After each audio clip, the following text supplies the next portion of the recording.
तो चलिए बुलेटिन की शुरुआत करेंगे प्रयागराज से आ रही एक दुखद खबर के साथ। प्रयागराज में चल रहे महाकुंभ में मौनी अमावस्या के दिन एक दुखद हादसा हो गया। महाकुंभ में आस्था का ऐसा सैलाब उमड़ा कि भगदड़ मच गई। इसमें कई लोगों के हताहत होने की खबर है। मौनी अमावस्या के मौके पर भारी संख्या में जो भीड़ है वो रात के वक्त धक्का मुक्की की खबर आई कि भीड़ में अचानक से धक्का मुक्की हुई, क्योंकि जो श्रद्धालुओं की संख्या है वो काफी ज्यादा बताई जा रही है। और बताया ये भी जा रहा है कि धक्का मुक्की की वजह से ही बैरिकेडिंग टूटी और वहां भगदड़ मच गई। हादसे को लेकर प्रधानमंत्री नरेंद्र मोदी ने मुख्यमंत्री योगी आदित्यनाथ से 4 बार बातचीत की है।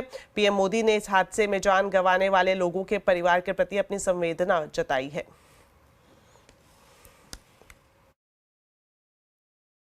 मैं महाकुंभ में जो दुखद हादसा हुआ है उस हादसे में हमें कुछ पुण्यात्माओं को खोना पड़ा है। कई लोगों को चोटें भी आई हैं। मैं प्रभावित परिवारों के प्रति संवेदना व्यक्त करता हूं और घायलों के जल्द स्वस्थ होने की कामना करता हूं। मैं यूपी सरकार के साथ निरंतर संपर्क में हूं।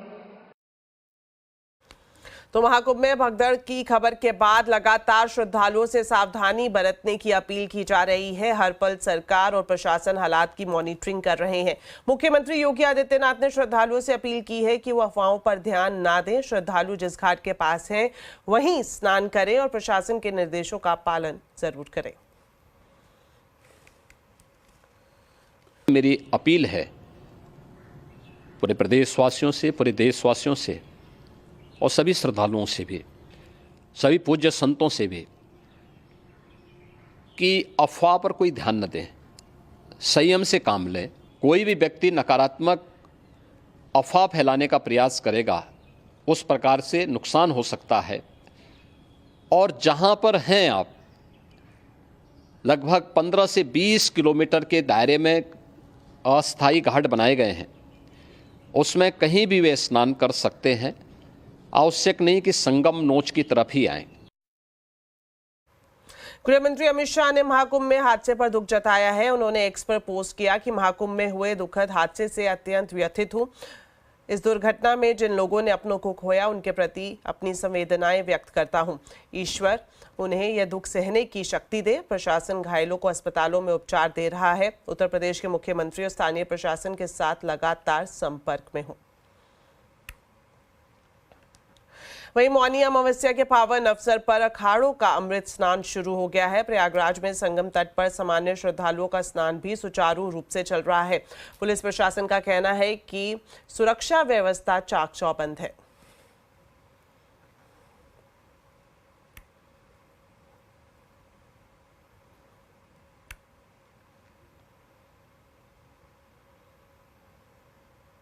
सभी आसपास के जिलों से, दूर के जिलों से भीड़ आई है। हम लोग पूरे रात शाम से ही सारे हमारे अधिकारी भीड़ नियंत्रण में लगे हुए हैं। और आप देख सकते हैं, यहाँ पे भी देख सकते हैं, संगम घाट है और इसमें जो है वो काफ़ी भरे हुए घाट, विभिन्न घाट चल रहे हैं और लोग सकुशल स्नान कर रहे हैं। महाकुंभ में भगदड़ को लेकर सियासत भी शुरू हो गई है। विपक्षी दलों के नेता महाकुंभ में हुए हादसे पर दुख जताते हुए योगी सरकार पर हमला बोल रहे हैं और साथ ही महाकुंभ की व्यवस्था पर भी सवाल उठा रहे हैं। और ये सरकार की अपनी नाकामी है। सरकार किस तरीके का प्रचार कर रही थी कि कितने करोड़ लोग आ रहे हैं, इंतजाम के नाम पर जीरो। महामंडलेश्वर को सुन रहे थे, वो लोग कह रहे थे कि हम लोग पहले ही से ही अपील कर रहे हैं कि पुलिस से हटा करके फौज को लगा दिया जाए महाकुंभ में। तो कहीं न कहीं चूक अगर योगी सरकार से हुई है तो मोदी सरकार से भी हुई है। मोदी सरकार को योगी सरकार पर भरोसा नहीं करना चाहिए था। ये बहुत ही दिल दहला देने वाली घटना है। इतनी व्यवस्था एक राज्य सरकार नहीं कर पा रही, वो वीवीआईपीस की ही देखरेख में व्यस्त है और रील्स बनाने में सब व्यस्त हैं।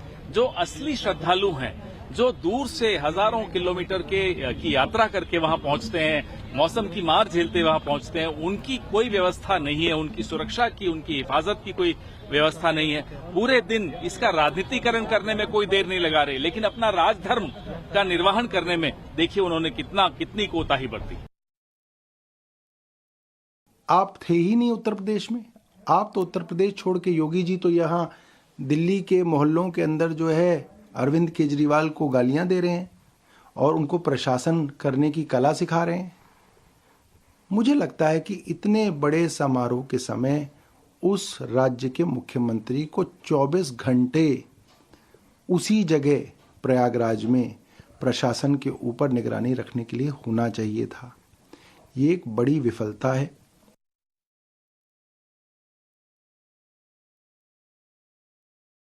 तो हमारा सवाल है, कुंभ के व्यवस्था में ये जो चूक हुई है इसके लिए कौन जिम्मेदार? 10,000 करोड़ से ज्यादा पैसा खर्च हुआ है, 10,000 करोड़ से भी ज्यादा। कहाँ गया पैसा? व्यवस्था अगर होती तो ये लोग नहीं मर जाते, सैकड़ों लोग जख्मी हुए, आज इंजर्ड हुए। तो ये अव्यवस्था है। भारतीय जनता पार्टी उस माध्यम से राजनीतिक प्रचार कर रही है, कुंभ की मार्केटिंग का फायदा उठाकर चुनाव लड़ना चाहती है। ये कोई श्रद्धा नहीं है उनकी, ये राजनीति है। हर जगह पर राजनीति करते हैं और लोग अपने जान को खो बैठते हैं। ये भगदड़ अक्सर उन जगहों पे होती है जहां व्यवस्था कुव्यवस्था में तब्दील हो जाए। ये कुव्यवस्था द्वारा जनित मौत है। ये एक संदेश भी है कि जितना खर्च विज्ञापन और प्रोपेगेंडा पे आप लोग करते हैं ना, उसका अगर 20% भी आम जनों की सुधि लेने में करें तो शायद ये नहीं होता। तो महाकुंभ में मची भगदड़ पर क्यों हो रही है सियासत? आज आवाज अड्डा में इसी पर होगी बड़ी चर्चा। शाम 7:57 पर जरूर देखिए।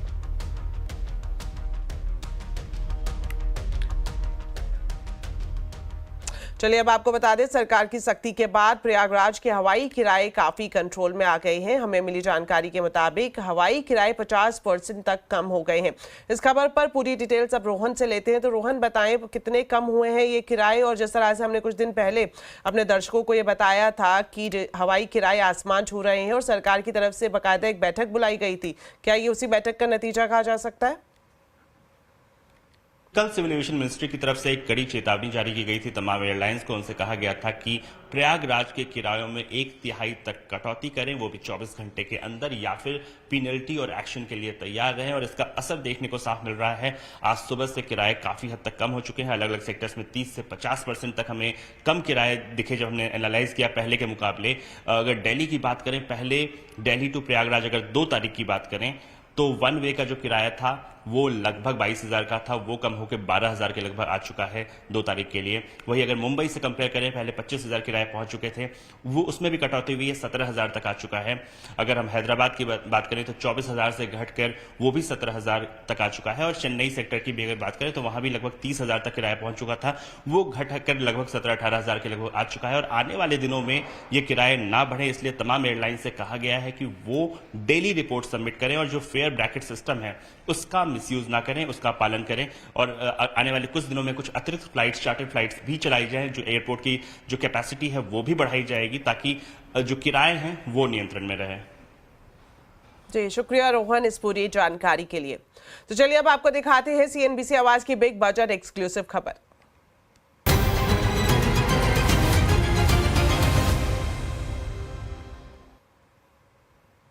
बजट में इस बार इनकम टैक्स पेयर्स को राहत मिल सकती है। सरकार स्टैंडर्ड डिडक्शन में बढ़ोतरी कर सकती है, साथ ही इनकम टैक्स नियमों में भी बदलाव देखा जा सकता है।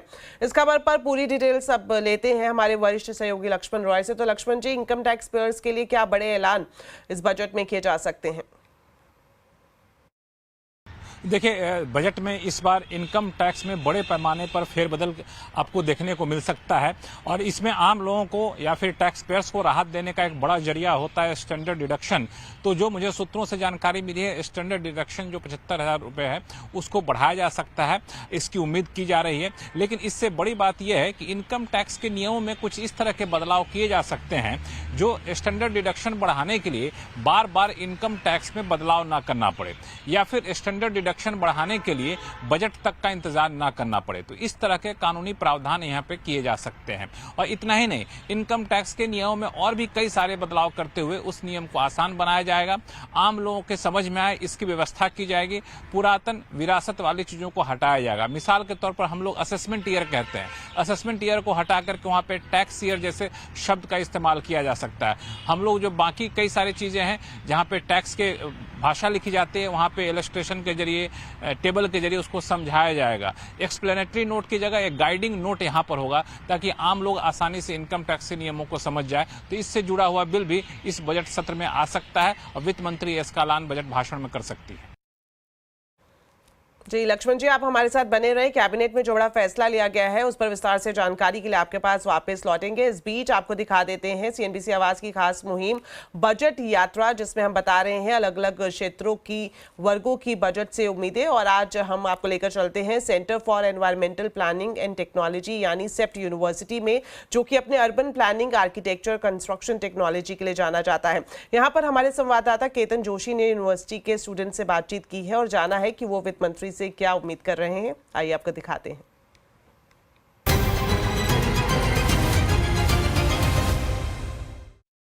सेप्ट के स्टूडेंट से उनकी बजट विश जानते हैं। बताइए, आप वित्त मंत्री से क्या चाहती है? बजट 2025 में उन्हें सस्टेनेबिलिटी का भी प्रोविधान देना चाहिए, जिसमें वो 10 से 15% अर्बन डेवलपमेंट बजट का वो renewable energy resource, green financing and eco friendly infrastructure में दे सकते हैं। और construction and demolishing waste recycling के का भी एलोकेशन होना चाहिए इस बजट में। Ministry of housing and urban finance में पिछले साल 19% का ग्रोथ हुआ है और अगर हम ट्रांजिट ओरिएंटेड डेवलपमेंट में टायर 2 और टायर 3 सिटीज़ में फोकस करें तो हमें बहुत ग्रोथ मिल सकता है। और इंक्लूडिंग BRTS इन ट्रांसपोर्ट प्लानिंग और कैपेसिटी बिल्डिंग में तो हम कंजेशन और पोल्यूशन को भी काफ़ी हद तक कम कर सकते हैं। अभी शिक्षा के क्षेत्र में काफ़ी बढ़ोतरी हुई है और अगर फिर भी बहुत सारे बच्चे जो रेपुटेटेड कॉलेज में जाना चाहते हैं वो इस चीज़ से वंचित रह जाते हैं, क्योंकि कई शहरों का रहने खाने का खर्च बहुत है। फीस तो परिवार वाले किसी तरह से स्कॉलरशिप से कर लेते हैं, लेकिन रहने खाने के का पैसा जुटाना बहुत लोग के लिए दिक्कत होता है, जैसे कि लोअर और मिडिल क्लास फैमिलीज़ के लिए। तो मेरा सरकार से ये कहना है कि अगर प्रधानमंत्री आवास योजना के तहत वो एक सब स्कीम में अफोर्डेबल स्टूडेंट हाउसिंग या अकोमोडेशन का कुछ प्रावधान करे तो शिक्षा के क्षेत्र में बहुत बढ़ोतरी आएगी। आप क्या कहेंगे? मेरा मानना है कि जो रियल एस्टेट मार्केट है उसको एक इंफ्रास्ट्रक्चर का दायरा देना चाहिए, जिसकी वजह से गवर्नमेंट IGBC जो कि इंडियन ग्रीन बिल्डिंग काउंसिल है उनके साथ मिलके कुछ ग्रीन कंस्ट्रक्शन टेक्निक्स और पॉलिसीज में टैक्स इंसेंटिव दे पाए। बिकॉज रियल एस्टेट हमारे पूरे कंस्ट्रक्शन का 25 से 27% है और हम इसके थ्रू बहुत सारे इन्वायरमेंटल इम्पैक्ट जो कि कंस्ट्रक्शन का है उसको कम कर सकते हैं। बिल्कुल, तो यहाँ से जो सुझाव दिए गए हैं अगर उस पर वित्त मंत्रालय गौर करता है तो समूचे अर्बन इंफ्रास्ट्रक्चर को काफ़ी बूस्ट मिल सकता है। केतन जोशी, अहमदाबाद। अब आपको बताते हैं चीनी कंपनियों के लिए बड़ी खबर। चीनी कंपनियों के लिए एथेनॉल की कीमतें सरकार ने बढ़ा दी हैं। हालांकि बी हैवी मोलेसेस और केन जूस से बने एथेनॉल की कीमतों में कोई बदलाव नहीं किया गया है। साथ ही कैबिनेट ने क्रिटिकल मिनरल मिशन को भी मंजूरी दी है। हमारे ब्यूरो चीफ लक्ष्मण रॉय ने इस बारे में सरकार से प्रेस कॉन्फ्रेंस में सवाल पूछा। आइए आपको दिखाते हैं। सर, मैं लक्ष्मण हूँ CNBC आवाज़ से। मेरा सवाल एथेनॉल के ऊपर लिए गए फैसले को लेकर के है। एथेनॉल की जो 3 कैटेगरी है उसमें से 2 बड़ी कैटेगरी जो बी हैवी मोलेसेस है और शुगर केन जूस से जो बनने वाला एथेनॉल है उसकी कीमतों में कोई बढ़ोतरी नहीं की गई पिछले साल के मुकाबले। इसके पीछे क्या वजह है? क्या ये माना जाए कि सरकार शुगर केन से बनने वाले एथेनॉल को थोड़ा सा ज़्यादा प्रमोट नहीं करना चाहती है, डिस्करेज करना चाहती है? नहीं, बिल्कुल नहीं। आप पूरे एंटायर एथेनॉल के प्रोग्राम को होलिस्टिक तरीके से देखिए। एथेनॉल का programme basically multiple feed stock से बनता है, चाहे कॉर्न हो, चाहे ब्रोकन राइस हो, चाहे ऐसा मटेरियल हो जैसे बैम्बू का नॉर्थ ईस्ट में भी काम चल रहा है। बैम्बू की जो चिप्स है उसमें सेल्यूलोस होता है, सेल्यूलोस से उपयोग करके इसका एथेनॉल बनाने का प्रोग्राम। तो आप इस पूरे होलिस्टिक प्रोग्राम को देखिए। इस होलिस्टिक प्रोग्राम के कारण एथेनॉल की ब्लेंडिंग 1.5% से 10 साल पहले आज क्लोज टू 20% पहुंच रही है और देश को 1,13,000 करोड़ रुपए का फॉरेन एक्सचेंज का बेनिफिट हुआ है। आप इसमें देखेंगे ये शुगर और बी हैवी मोलासेस, इन दोनों का डायरेक्ट कंजम्पशन है। शुगर का कंजम्पशन है हम सबके लाइफ में, करेक्ट, और बी हैवी मोलासेस में भी शुगर का एक कंपोनेंट होता है, तो उसका डायरेक्ट उपयोग हो जाता है किसमें, शुगर के प्रोडक्शन में, राइट। तो जो सी हैवी है, सी हैवी में शुगर प्रैक्टिकली न के बराबर है, मतलब बिल्कुल ही उसमें से शुगर पूरी तरह से एक्सट्रैक्ट की, इसीलिए उस पर ज़्यादा ध्यान देना चाहिए हमें एथेनॉल के प्रोडक्शन पे। तो इसका पूरा लॉजिकल तरीके से आप देखिए इसमें। I don't think we should have any judgemental things about it, we should think of this entire thing. इसमें लॉजिकल क्या है, इकोनॉमिक वैल्यू किस में ज़्यादा लेनी चाहिए और देश के हित में क्या है। चलिए अब आपको देते हैं शेयर बाजार का पूरा अपडेट। जनवरी सीरीज एक्सपायरी से पहले बाजार का जोश हाई रहा। सेंसेक्स निफ्टी दिन के ऊपरी स्तर पर बंद हुए। सेंसेक्स 632 पॉइंट चढ़कर 76,533 पर और निफ्टी 206 पॉइंट चढ़कर 23,163 पर बंद हुआ। Mid cap small cap shares में शानदार तेजी रही। एफएमसीजी को छोड़ सभी सेक्टर इंडेक्स बढ़त पर बंद हुए। मार्केट का पूरा हाल अब समझते हैं कंचन नौटियाल से। तो कंचन, आज बाजार पॉजिटिव रहा और इस पॉजिटिव बाजार में किन सेक्टर में तेजी और कहां सुस्ती रही? तो डेफिनेटली हफ्ते के तीसरे कारोबारी दिन हमें बाजार में एक जोश तो देखने को मिला है, लेकिन देखते हैं कि स्टॉक स्पेसिफिक एक्शन आज किस तरीके का रहा है। सबसे पहले बात कर लेते हैं निफ्टी में कौन से बढ़ने वाले शेयर हैं। श्रीराम फाइनेंस में अच्छी खासी तेजी देखने को मिली है, 4.5% की। इनफैक्ट बीएल भी आज 4.25% की बढ़त के साथ बंद हुआ है। टाटा मोटर्स के नंबर आए हैं, उसके बाद ये रिफ्लेक्शन देखने को मिला है, 3.5% की बढ़त, और ट्रेंड भी करीब 4% की बढ़त के साथ बंद हुआ है। लूजिंग पॉकेट की बात करी जाए तो आईटीसी होटल्स, आज इसकी लिस्टिंग हुई है और 31% डाउन प्रीमियम डिस्काउंट में इसकी लिस्टिंग होती हुई दिखाई दी है 180 के भाव पे। मारुति सुजुकी, क्योंकि एंटिसिपेटेड था कि नंबर्स थोड़े से हमें लो पेस पे देखने को मिलेंगे और आज नंबर्स आए हैं तो उसी तरीके के नंबर्स भी आए हैं। एशियन पेंट्स में 1% का दबाव है और भारतीय एयरटेल भी करीबन 1% की गिरावट के साथ आज बंद हुआ है। मिड कैप की तरफ नजर डाली जाए तो केपीआई टेक, यानी कि अगर आप देखेंगे तो आईटी पैक में आज अच्छा खासा जोश हमें देखने को मिला था। मॉर्निंग से ही केपीआई टेक में 9% की तेजी, सीजी पार करीबन 9%, जेएसडब्ल्यू इंफ्रा 6% और परसिस्टेंट सिस्टम में भी करीब 7% का इजाफा देखने को मिला है। लूजिंग पॉकेट की तरफ नजर डाली जाए तो इंडस स्टार करीबन 2%, भारत फॉर्ज में 1.25%, बायोकॉन 1.25% और वोडाफोन आइडिया में करीब 1% की गिरावट देखने को मिली है। एफएमसीजी को देख के छोड़ के अगर हम बाकी के काउंटर्स देखें, बाकी के सेक्टर्स देखें तो बाजार में अच्छा खासा मूवमेंट बजट से पहले हमने आज नोटिस किया है। जी, थैंक यू कंचन, ये पूरा मार्केट अपडेट बताने के लिए। तो अभी बड़े रिटर्न की उम्मीद नहीं करनी चाहिए, ये कहना है इन्वेस्को म्यूचुअल फंड के सीईओ ताहिर बादशाह का। सीएनबीसी आवाज से खास बातचीत में ताहिर बादशाह ने ये भी कहा कि वो बजट को लेकर पॉजिटिव हैं। ये लेवल पे क्लियरली मैं कहूँगा कि मतलब एक वैल्यू अपॉर्चुनिटी बनती जा रही है वापस इन द मार्केट ग्रेजुअली। हालांकि मैं ये भी कहूँगा कि मतलब एक्सपेक्टेशंस फिर भी हमें थोड़े बहुत कम ही रखने चाहिए in terms of overall returns. जो कल या पिछले 2-3 दिन से जो आरबीआई ने मूव्स लिए हैं वो एक शायद इंडिकेशन है। मुझे लगता है कि शायद हम बजट में भी एक उसका फॉलो थ्रू की उम्मीद कर सकते हैं, क्योंकि बेसिकली आई थिंक जो ग्रोथ में हमने थोड़ी बहुत खिंचावट दिखी है पिछले कुछ क्वार्टर्स से, I think is a result of the constrained liquidity as well as जो हमने पूरा थोड़ा माहौल को जो थोड़ा टाइटन कर दिया है in terms of overall growth, चाहे वो फिस्कल डेफिसिट के रूप में हो या चाहे वो रेगुलेशन के रूप में हो। मुझे लगता है कि उसको थोड़ा बहुत लूजन अप करने की जरूरत पड़ेगी और शायद आरबीआई ने वो फर्स्ट स्टेप अपनी तरफ से लिया है। Government hopefully should follow through as well, और बजट में हमें शायद कुछ ऐसे इंडिकेशन मिल सकते हैं विच में improve the sentiments on growth. फिलहाल वक्त हो गया एक छोटे से ब्रेक का, लेकिन ब्रेक के बाद आपको दिखाएंगे दिल्ली चुनाव से पहले कांग्रेस ने खोला वादों का पिटारा। आप देखते रहिए आवाज समाचार।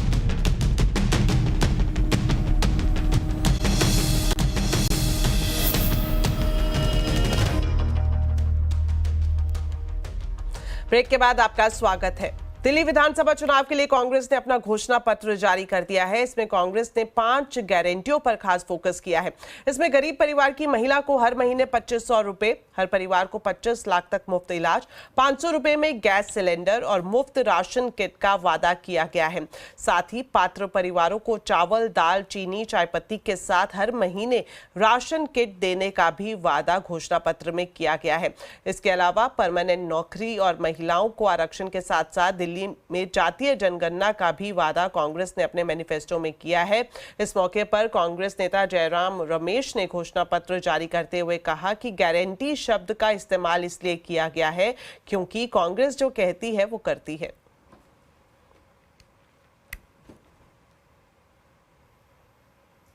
वहीं दिल्ली चुनाव में अपनी पहली रैली में प्रधानमंत्री मोदी ने आम आदमी पार्टी पर जमकर हमला बोला है। प्रधानमंत्री ने कहा कि दिल्ली में आपदा के बहाने झूठे वादे और लूट अब नहीं चलेगी। दिल्ली की जनता अब डबल इंजन की सरकार चाहती है। बताइए, हरियाणा के लोग दिल्ली से अलग है क्या?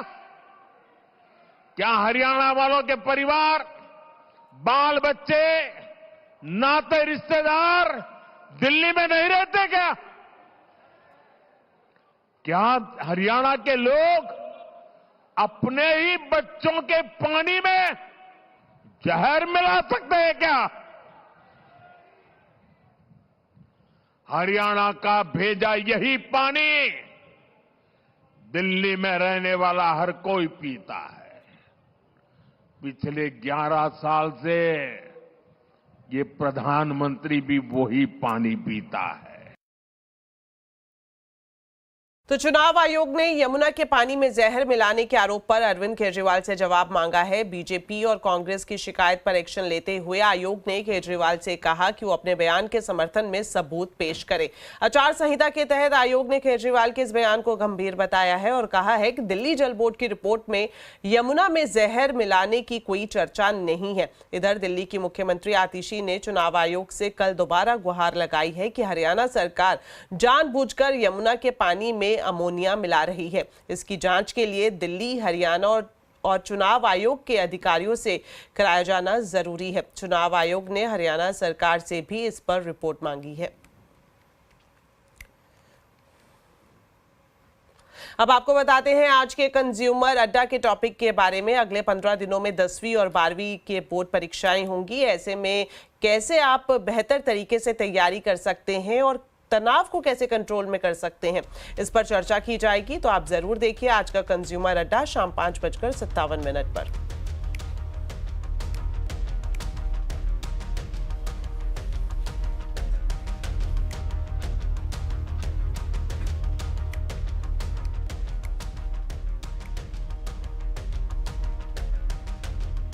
गणतंत्र दिवस समारोह के बाद अब दिल्ली में बीटिंग द रिट्रीट समारोह चल रहा है। गणतंत्र दिवस के 3 दिन बाद यह समारोह हर साल होता है। इस समारोह के साथ ही गणतंत्र दिवस के समारोह का औपचारिक समापन किया जाता है। प्रधानमंत्री नरेंद्र मोदी भी वहां पहुंचे और साथ ही राष्ट्रपति भी आर्मी के सुप्रीम कमांडर के तौर पर इस बीटिंग द रिट्रीट में मौजूद रहीं।